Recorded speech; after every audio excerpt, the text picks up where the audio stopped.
Bismillahirrahmanirrahim. Alhamdulillah Rabbil Alamin. Salatu wassalamu ala sayyidil mursalin wa ala alihi wa sahbihi ajma'in radhiyallahu anhum. Wa qala radhiyallahu anhu wa nafa'ana Allah bi ulumihi fid darain amin ila akbar. Menjaga kemaluan. Menjaga kemaluan sangatlah penting. Karena hal ini sangat berbahaya dan Allah Subhanahu wa Ta'ala memuji hamba-hambanya yang beriman. Di tengah pujiannya Allah Subhanahu wa Ta'ala mensifatkan mereka walladzina hum li furujihim hafizun illa ala azwajihim aw ma malakat aymanuhum fa innahum ghairu malumin. Yang artinya dan orang-orang yang menjaga kemaluannya kecuali terhadap istri-istri mereka atau budak yang mereka miliki, maka sesungguhnya mereka dalam hal ini tiada tercela. Baginda Nabi Muhammad SAW pernah ditanya tentang perkara apakah yang paling banyak memasukkan orang-orang ke dalam neraka. Kemudian beliau SAW menjawab, al-ajwafan al-fam wal-faraj. Yang artinya, yang banyak menyebabkannya orang masuk neraka dua lubang mulut dan kemaluan. Nabi SAW bersabda, man waqahu Allah syarra ma baina lihyaihi wa rijlaihi dakhala al-jannah. Yang artinya barang siapa yang dilindungi oleh Allah dari keburukan anggota yang berada di antara janggut dan kumisnya, yaitu mulut, dan di antara kedua selangkangannya atau kemaluan, niscaya ia akan masuk surga. Nabi Muhammad tidak pernah menyebut barang-barang ini dengan jelas ya, dengan isyarat. Jadi kewajibanmu wahai para mukmin adalah memelihara kemaluanmu dengan cara menjaga hatimu dari memikirkan hal-hal yang tidak halal bagimu, serta menjaga pandanganmu dari pandangan haram. Hal ini sebagaimana yang disebutkan dalam hadis al-ainu dhara wal nafsu tatamanna wal farju yusaddiqu dhalika aw yukadzibuh. Artinya mata melihat, nafsu birahi bergejolak, lalu kemaluan membenarkannya atau mendustakannya. Dan jauhilah serta waspadailah perbuatan zina dan homoseksual, karena kedua hal ini termasuk perbuatan keji yang membinasakan dan dosanya adalah sangat besar. Mengenai perkara ini, Allah Subhanahu wa Ta'ala telah memberi larangan keras terhadap kedua perkara ini. Dalam hal ini Allah Subhanahu wa Ta'ala berfirman, وَلَا تَقْرَبُوا الزِّنَا إِنَّهُ كَانَ فَاحِشَةً وَسَاءَ سَبِيلًا. Dan janganlah kalian mendekati perbuatan zina. Sesungguhnya perbuatan itu amat keji dan sebusuk-busuk perjalanan. Ya Allah, na'udzubillah. Mudah-mudahan Allah lindungi anak keturunan kita, keluarga kita dari segala tingkah laku tersebut. Amin ya Rabbal alamin. Sepertinya aneh ya, tapi bisa terjadi. Manusia bisa jadi laki-laki, bisa jadi perempuan. Laki-laki bisa senang sama laki-laki. Tahu gara-gara makanan mungkin, apa gara-gara pergaulan dan makanan ini sangat berpengaruh. Na'udzubillah, na'udzubillah. Ada orang yang berhubungan dengan hewan. Na'udzubillah. Tahu apa, makan sumpah apa hidupnya. Inna lillahi wa inna ilaihi raji'un. Kita jangan ngomongin orang juga. Kalau ada orang punya tingkah laku seperti itu, jangan kita hina. Takutnya kembali ke kita, karena lidah ini bisa. Law ayyaratul hubla la akhafu an ahbal, kata Imam Ali. Kalau aku mengejek perempuan hamil, aku takut diriku hamil juga. Padahal tak masuk akal laki-laki hamil. Tak mungkin lah. Mungkin kalau laki-laki hamil, tak masuk akal. Tapi saking parahnya lidah ini sumber bala. Pas kita ngejek orang, ini tokonya sepi. Itu orangnya tak baik. Nah, nanti balik ke kita itu. Hati-hati. Karena perempuan yang hamil pun kita omongkan, bisa-bisa kita yang laki-laki ini hamil. Padahal sesuatu yang mustahil pun bisa terjadi ketika kita hobi ngomongin orang terus. Jadi kalau ada melihat orang yang sakit, melihat orang kena musibah yang besar ya maksiat. Orang itu jadi bencong misalnya. Orang itu homo. Orang itu penzina. Orang itu pemabuk.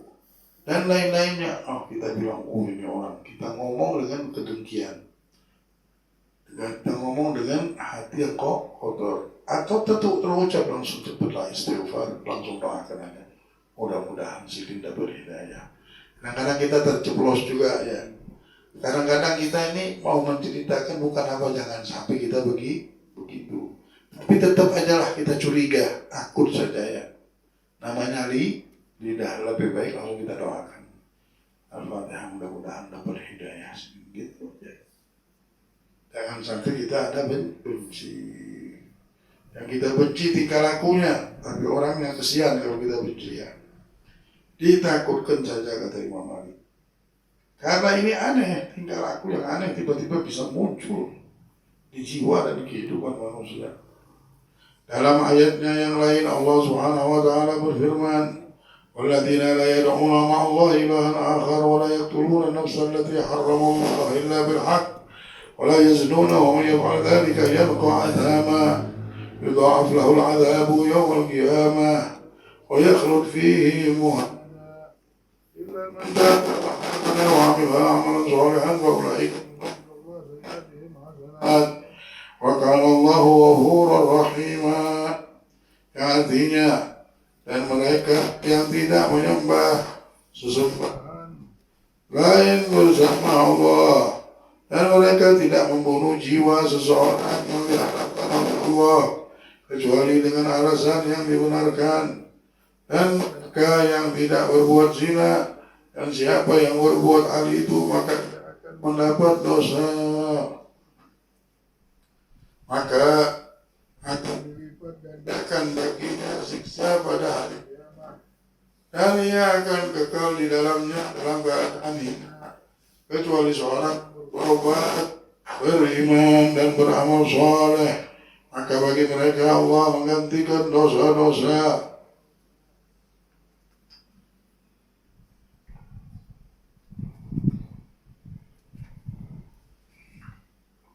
Ya Allah.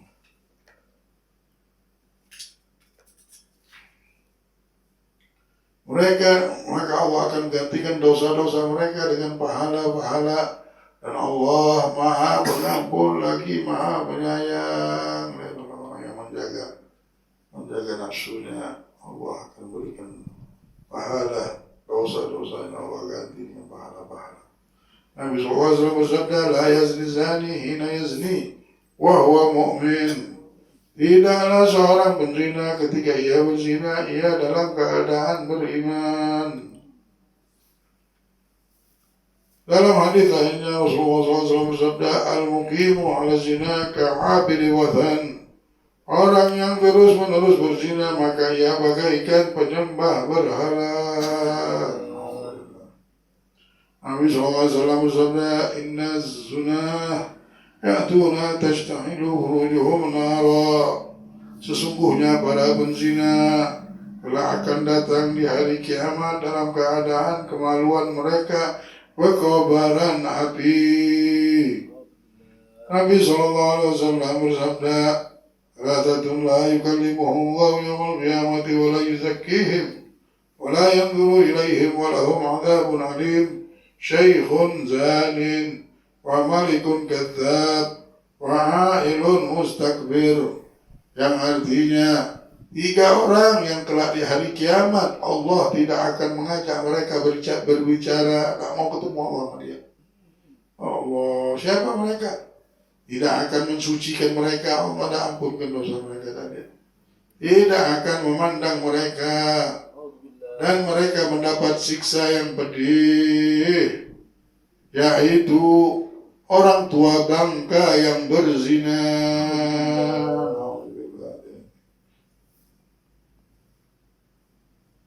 Nah, orang sekarang enggak, jadinya rame, jadinya ketawa-ketawaan. Tua bangka, dia ajaknya dia yang ngongkosin, yang bayarin. Aku tak berzina tapi aku bayari sidin berzina. Kenapa? Supaya jadi ketawaan. Karena juga kita pemimpin yang suka berdusta, apa tak mau ketemu, mau berbicara sama mereka. Siapa? Pemimpin yang suka berdusta. Dan orang zalim yang sombong, sudah zalim sombong lagi. Allah tidak akan mau ketemu sama mereka. Nabi SAW bersabda, Inna zina yajlibul faqra. Sesungguhnya berzina mendatangkan kemiskinan. Ini banyak orang kaya berzina terus. Minggu sekali pijat zina dia. Habisnya ini begini macam-macam. Arti miskin di sini apa? Hatinya miskin. Mungkin dia punya kekayaan tapi tidak bisa dia nikmati. Mungkin dia punya harta, dah berkah ribut terus dengan harta. Kayak orang miskin, sampai ketakutan sama harta itu sendiri. Seperti orang miskin, melihat duit itu seperti orang yang tidak pernah lihat duit. Padahal orangnya kaya, padahal punya duit, melihat makanan enak tidak bisa juga. Tidak bisa makan enak, heran. Padahal punya duit. Jadi hidupnya seperti miskin, padahal dia kan bajunya mungkin bagus, tapi kehidupannya bukan kehidupan orang kaya. Tidak gembira hati. Orang dibilang kaya itu kalau dia gembira hatinya, malu dibilang kaya. Tapi kalau masih dijajah sama dunia, namanya miskin. Suruh nolong keluarga, tidak bisa. Temannya sakit, tidak bisa nolong. Orang tuanya sakit, tidak bisa nolong. Tetangganya sakit, tidak bisa nolong. Ada majelis, tidak bisa hadir. Ada kerjaan, tidak bisa, dia tidak sibuk terus tiap hari. Jadi apa gunanya harta? Bingung. Orang kan kalau punya harta itu ada orang sakit itu dolar ini berguna namanya hartanya. Ini tidak tahu, digunakan di mana tidak tahu. Kita harus untung. Kalau tidak tahu untung bagus. Tapi digunakannya kemana untung ini? Sudah dapat untung sudah. Kemana? Itulah banyak terjadi orang punya harta tapi tidak tahu digunakan apa. Ulun beli tanah berapa miliar, 10 miliar. Ulun beli tanah lagi baru sudah. Ketika ada yang sakit keluarganya, ketika ada urusan di dunia ini, makan, minum, tidak bisa jangan ambil mahal itu. Nggak bisa ini. Oh ini kita harus ini. Oh ini kita harus. Semua jadi berputar. Semua jadi sulit kalau sudah urusannya nolong orang, buat dirinya sendiri, buat dia berangkat, mau buat acara di rumahnya. Habib ada ketemu satu orang. Dari dulu sampai detik ini dia pengen buat acara di rumahnya, sampai detik ini tidak jadi. Baru mau jadi, Habib minggu depan Habib mau nih potong kambing ini. Tidak jadi. Subhanallah. Tapi urusan dunia bisa. Nah sini masuk karaoke, ini mabuk-mabukan, dulu sama ini, dulu sama itu. Dengar kita, ya anak masih dunia, gini. Tapi tidak bisa terjadi. Urusan tasmiyah anak saja tidak jadi. Nyembelih 2 kambing saja tidak bisa. Subhanallah. Sampai temannya yang teman bahaya juga. Kalau Habib gak nasihati nanti, karena sudah dinasihati, tak bisa. Kayaknya Allah gak mau terima dia punya harta ini, gak berguna. Akikah gak bisa ngasih orang ratusan juta, bukan lagi seminggu. Bos ini, bos besar, tapi gak bisa masuk. Satu kota aku gak bisa masuk ke rumah ini. Subhanallah. Arti katanya di majelis bulan itu yang ambil heran. Nah ini alhamdulillah, bersyukur kita kalau rezeki kita bisa diterima sama Allah. Dulu satu sahabat namanya Tha'labah. Tha'labah ini susah datang sama Rasulullah. Rasulullah minta doa sama Rasulullah, ya Rasulullah, doakan kaya. Tidak supaya dia tidak sanggup menghindari kemiskinan ini. Didoakan sama Nabi Muhammad, Allah jadi kaya raya. Nah ketika kaya raya, rezeki berlimpah, diminta sama Rasulullah untuk keluarkan zakatnya, sedekah. Gak mau Tha'labah. Diputar-putarkan lah sama Tha'labah. Inilah, nantilah, inilah. Sampai 2 kali Rasulullah bilang sudah, tidak usah diminta lagi sudah. Rasulullah suruh minta sahabat 2 kali, 3 kali, tidak usah diminta. Sampai zaman meninggalnya Rasulullah tidak mau. 3 saat Tha'labah ini kena musibah, stres, pusing, mau mengeluarkan zakatnya di zaman Abu Bakar Siddiq tidak diterima. Abu Bakar Siddiq Rasulullah tidak terima. Dia bilang, bagaimana saya nangis, Tha'labah memaksa-maksa supaya hartanya. Abdurrahman bin Auf, karena dia benar-benar itu dihitung hartanya Abdurrahman bin Auf itu yang berbentuk dinar saja 7.000 triliun dari hitungan sekarang ini. Belum lagi yang lain-lainnya. 7.000 triliun dan Abdurrahman bin Auf. Sholatnya perang bukan di belakang, paling depan. Kita kalau sudah kaya, kalau perang mungkin tidak ikut. Kenapa sayang harta banyak? Ini Abdurrahman bin Auf kalau perang dia paling depan. Sampai mau dijadikan khalifah sebenarnya Abdurrahman bin Auf. Tidak mau nih. Setelah Sayyidina Utsman itu sampai sempat orang menunjuk Abdurrahman bin Auf jadi khalifah. Benar-benar didoakan sama Nabi. Datang ke Madinah tidak punya apa-apa, harta tidak punya. Memang pintar berdagang. Temannya siapa? Temannya Abu Bakar Siddiq. Dulu dia ngambil barang sama Abu Bakar Siddiq berdagang. Pas mau dikasih duit, tangan Rasulullah, tunjukkan aku pasar di mana ya Rasulullah. Aku mau berdagang. Nah, sudah, kau tinggal di Madinah ini, ada saudara angkatnya, ini saudara angkatmu, kau berdagang. Berdagang, dia orang kaya, bukan orang kaya lagi. Sekarang aja tidak ada yang punya duit 7.000 triliun. Itu hartanya Abdurrahman bin Auf, bukan main. Kan. Dulu orang dinar itu satu begini, mungkin bisa beratusan miliar, puluhan miliar. Cuma satu konjen orang bilang ya. Itu semuanya apa kerjanya? Banyak Abdurrahman Auf ini, korma, emas, banyak kerjanya. Satu kota tuh dia jamin semuanya, sampai tidak ada fakir miskin yang susah di zaman dia kaya. Semua makan ditanggung sama Abdurrahman bin Auf. Yang susah kasih makan, yang susah kasih makan. Senang sudah orang, kalau sudah makan ada orang hidup senang, udah makan, minum cukup, udah apalagi. Kan nyimpen itu sering nyimpen stres, jagain tanah, jagain kita sama harta nih, kita yang jagain harta. Tapi kalau kita berilmu, ilmu yang jagain kita. Ilmu ini kita mau ke jalan sana dia ngajak ngomong jangan, ini begini jangan. Memang tempat dunia kan tempat jalanin hidup saja. Bagaimana pikiran kita bagus, bagaimana kita bisa menghadapi jalan hidup ini. Setelahnya ditinggal semuanya isi hidupan ini. Yang mana yang berbuat baik di dunia itu yang senang, nanti kita senang. Ini benar-benar beruntung kita ini. Beruntung benar.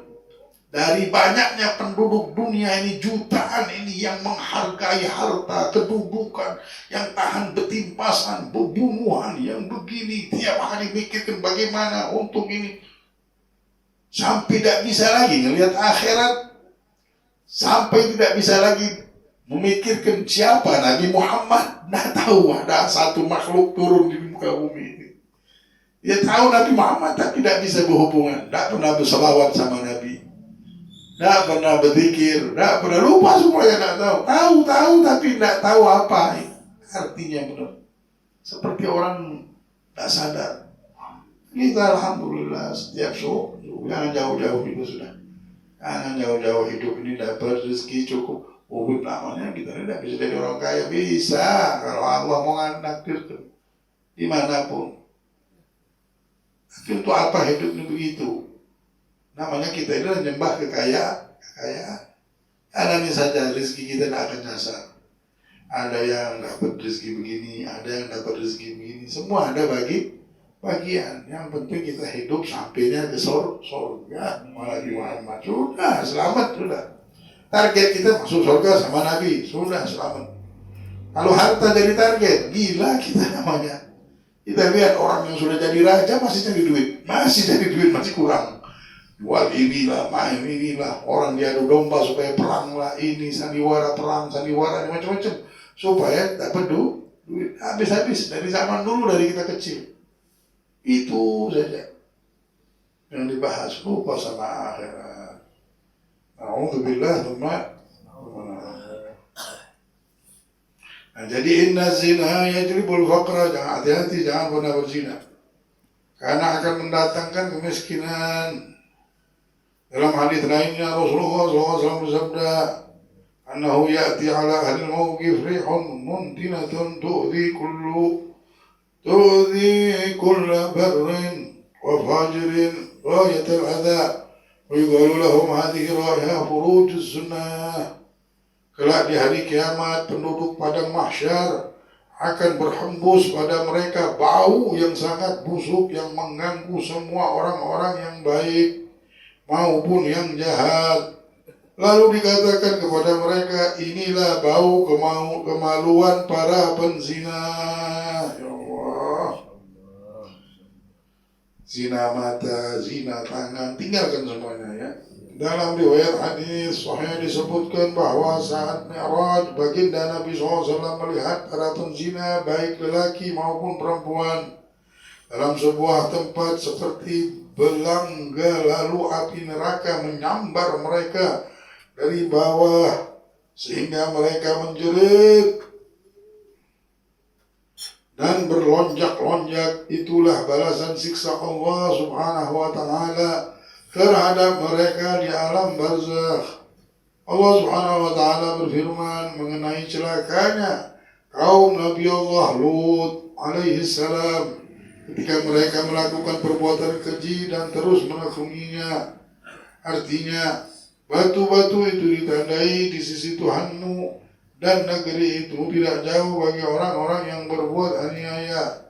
Ketika siksa kami datang, maka kami jadikan bagian atas kota itu sebagai bagian bawahnya dan kami hujani dari langit batu panas dan kuat. Disebutkan oleh salah satu kitab tafsir mengenai ayat dan siksaan itu tiadalah jauh dari orang-orang yang zalim. Diceritakan bahwa ada dua orang lelaki yang melakukan perbuatan homoseksual di sebuah rumah. Lalu dari atas atapnya jatuhlah sebuah batu yang termasuk bebatuan yang dikirim untuk kaum Nabi Allah Lut alaihi salam. Hingga batu itu melubangi atapnya dan menimpa keduanya sampai membinasakan keduanya. Ketika cerita ini disampaikan kepada salah seorang salafus shalihin radhiyallahu anhu, setelah mendengar cerita itu maka ia mengatakan, benarlah firman Allah SWT, dan siksaan itu tiadalah jauh dari orang-orang yang zalim. Dalam hal ini Nabi SAW bersabda, akhwafu ma khafu ala ummati amalu qaumi Lut. Perkara yang paling aku takutkan atas umatku adalah praktek perbuatan kaum Lut. Nabi Muhammad SAW bersabda, "La'anallah sab'atan min khalqihi min fawqi sab'i samawat." وردد اللعنة على كل واحد منهم ثلاثا ولعنا وكل واحد لعنة تكفيه قال ملعون من عمل عملا قوم لوط ملعون من عمل عمل قوم لوط ملعون من عمل عمل قوم لوط ملعون من ذبح لغير الله ملعون من أتى شيئا من البهائم ملعون من عق والديه ملعون من جمع بين المرأة وبنتها ملعون من غير حدود الأرض mal'unun wanita ila ghairi mawali. Yang artinya Allah telah melaknat 7 orang kalangan makhluk dari atas 7 langit. Dan Allah SWT mengulang-ulang laknat itu sebanyak 3 kali, ya Allah, bagi masing-masing dari mereka, dan 1 laknat saja yang Allah SWT timpakan atas tiap orang sudah cukup baginya. Allah SWT berfirman, terlaknatlah orang yang mempraktekkan perbuatan kaum Lut. Laknatlah orang yang mempraktekkan perbuatan kaum Lut. Terlaknatlah orang yang mempraktekkan perbuatan kaum Lut. Terlaknatlah orang yang menyembelih atas nama selain Allah. Orang yang menyembelih tidak pakai nama Allah, pakai nama selain Allah Subhanahu wa ta'ala. Terlaknatlah orang yang bersenggama dengan binatang. Terlaknatlah orang yang mendurhakai kedua orang tuanya. Terlaknatlah orang yang mengawini seorang wanita dan anak putrinya. Udah kawin sama ibunya, kawin sama anaknya pula. Terlaknatlah orang yang merubah batasan-batasan Allah Subhanahu wa ta'ala di bumi. Allah sudah bilang, kawin sama perempuan, enggak, laki-laki sama laki-laki. Terlaknatlah orang yang mengaku keturunan orang lain. Mengaku ini macam-macam sekarang ini, mengaku keturunan, mengaku ini, la ilaha illallah. Disebutkan dalam sebuah riwayat dari sahabat Abu Hurairah radhiyallahu anhu berkata bahwasanya baginda Rasulullah SAW bersabda, أربعة يصبحون في غضب الله ويمسون في سخط الله قلت من هم يا رسول الله قال المتشبهون من الرجال بالنساء والمتشبهات من النساء بالرجال والذي يأتي البهيمة والذي يأتي الرجال والله أعلم. Mudah-mudahan Allah Subhanahu wa ta'ala jauhkan dari segala sifat-sifat yang tak baik ini, ya Allah, dari segala fitnah dunia, fitnah zaman, fitnah ahli zaman. Dan Allah Subhanahu wa ta'ala muliakan kita dengan mengikuti jejak Nabi besar Muhammad SAW.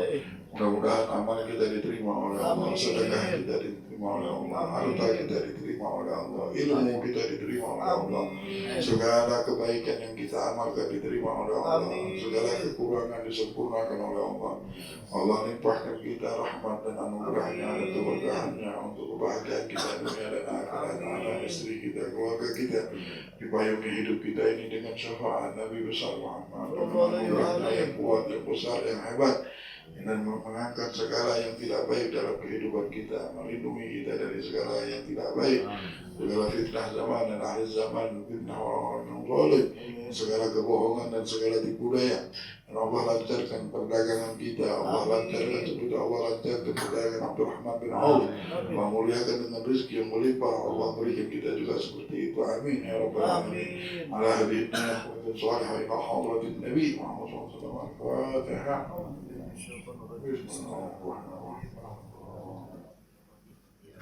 إياك نعبد وإياك نستعين اهدنا الصراط المستقيم صراط الذين أنعمت عليهم غير المغضوب عليهم ولا الضالين